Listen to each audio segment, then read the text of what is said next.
City news కి స్వాగతం. కూర్చోబెడతానందుకు కొంతమంది దొంగలకు తోడు దొంగలకు నా మీదేమైనా కోపం ఉంటే ఉండొచ్చు.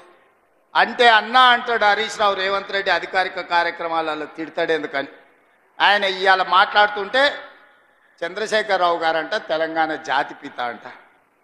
మిత్రులారా, ఇట్లా మాట్లాడితే ఇంకా నేను ఏదో ఒకటి అనకపోతే ఎట్లయితుంది మీరు చెప్పురు. జాతిపిత గురించి మీకు తెలుసు కదా. ఆ జాతిపితకు మందు వాసన పడుతుందా? గుజరాతుల్నే బంధు పెట్టించింది, అవునా? ఆ జాతిపిత గాంధీ ఆశ్రమాలలో ఉన్నాడు, నిరాడంబరంగా ఉన్నాడు. మరి ఈ జాతిపిత వాసన లేకుంటే నిద్ర లేస్తాడా? ఆ జాతిపిత ఎక్కడ? ఈ జాతిపిత ఎక్కడ?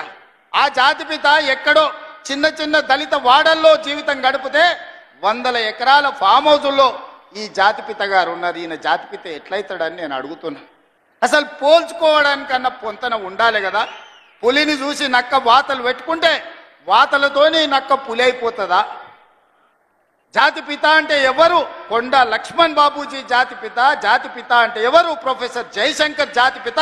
ఏ పదవి లేకుండా సర్వం త్యాగం చేసి ఈ దేశం కోసము, స్వతంత్రం కోసము, తెలంగాణ రాష్ట్రం కోసం సర్వం దారబోసిన కొండా లక్ష్మణ్ బాపూజీనో ప్రొఫెసర్ జయశంకర్ తెలంగాణకు జాతిపిత అవుతాడు తప్పితే నోరు తెరిస్తే అబద్ధాలు చెప్పేటోడు, తెలంగాణ రాష్ట్రాన్ని దోసుకున్నాడు, 100 ఎకరాల ఫామ్ హౌజులు కట్టుకున్నాడు, 1,00,000 కోట్ల రూపాయలు సంపాదించుకున్నాడు, టీవీలు పేపర్లు పెట్టుకొని అబద్ధాలను విషప్రచారం చేసేటోడు తెలంగాణ జాతిపిత ఎట్లయితాడని తాటి చెట్టులాగా పెరిగినాయన నేను అడుగుతున్నా. ఇవాళ నేను ఇక్కడున్న యువకుల్ని కూడా అడుగుతున్నా, ఎవడయా జాతిపిత తెలంగాణకు? తాగుబోతాడు జాతిపిత అవుతాడా అని నేను అడుగుతున్నా. త్యాగాలు చేసినోడు తెలంగాణకు జాతిపిత అవుతాడా? తాగుబోతాడు తెలంగాణకు జాతిపిత అవుతాడా అని నేను అడుగుతున్నా. ఒక జయశంకర్, ఒక కొండా లక్ష్మణ్ బాబుజీ తెలంగాణ జాతిపితలు అవుతారు తప్పితే తెలంగాణను జలగల్లాక పట్టి పీడించుకున్నవాడు, తెలంగాణ ప్రజల రక్తం దాగినోడు ఎవడు జాతిపిత కాడు.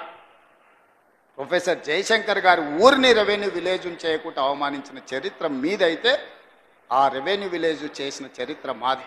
కాళోజీ కళాక్షేత్రాన్ని పూర్తి చేసిన చరిత్ర మీదైతే 10 ఏళ్ళు పడవ పెట్టిన చరిత్ర మీది.